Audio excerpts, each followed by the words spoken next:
Welcome to this week's Supply Chain Update, brought to you by Phoenix International. Let's start with market conditions. Demand from China to North America has dropped sharply, with about 50% of sailings canceled. Southeast Asia volumes remain steady but still subdued. Carriers have filed GRI and PSS for May, though these will depend on cargo flow. In Europe, demand remains flat, but the redirection of US-bound cargo offers long-term potential. Rates have stayed stable for 6 weeks and are expected to hold through mid-May. Meanwhile, transatlantic demand is rising as U.S. tariffs on EU goods are delayed, with carriers implementing new GRI and PSS from early May.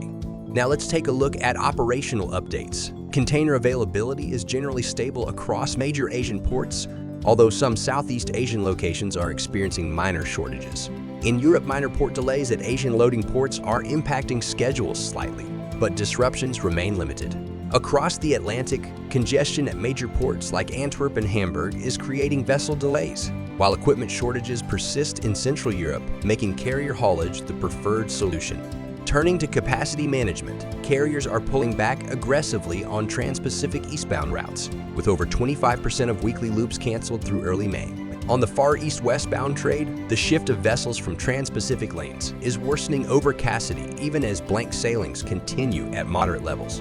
For the transatlantic westbound lane, capacity is sufficient to meet rising demand, with service adjustments underway to respond to congestion patterns.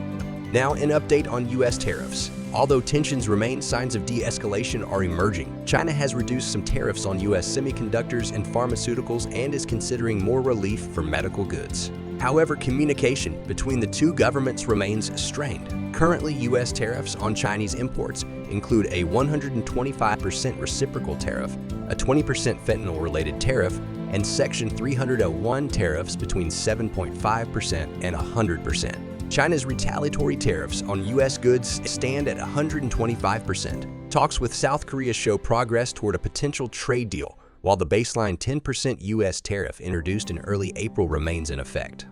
Annual service contract negotiations between ocean carriers and U.S. importers are facing delays. Traditionally finalized by May 1st, many agreements are now pushed back by at least 2 weeks due to uncertainties surrounding U.S. tariff policies and future trade volumes. U.S. importers are increasingly using Canadian bonded warehousing to delay tariff payments. This strategy allows goods to be stored duty-free until needed, and demand for bonded storage solutions has surged significantly in recent weeks. The European Commission has expanded maritime safety regulations by requiring proof of insurance for all vessels transiting EU waters, even if they don't call at EU ports. This move targets risks linked to the rise of shadow fleet activity and aims to strengthen maritime oversight.